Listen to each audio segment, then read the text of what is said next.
seară, rece ca gheața. Salut vecinii, par un om normal, dar în pieptul meu se sparge un val. Cafeaua e neagră, orașul e gri, nimeni nu știe ce ascund.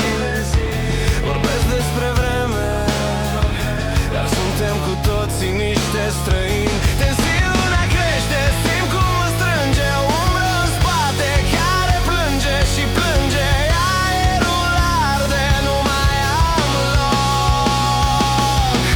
Nu mă vezi, nu mă auzi, sunt un urle blocat între pereți sus. Râd la glume, dar mor înăuntru. Un haos perfect, un dezastru în centru. Strigat mut tot ce-am tăcut, s-a făcut scurt.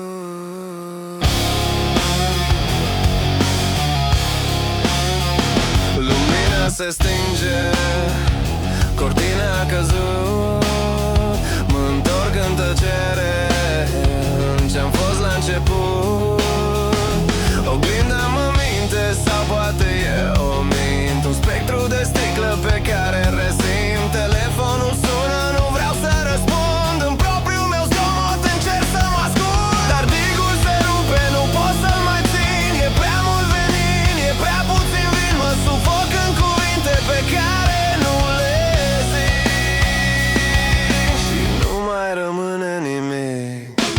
Nu mă vezi, nu mă auzi, sunt un urle blocat între pereți sus. Râd la glume, dar mor înăuntru. Un haos perfect, un dezastru în centru. Strigat mult, dar de tot ce-a durut.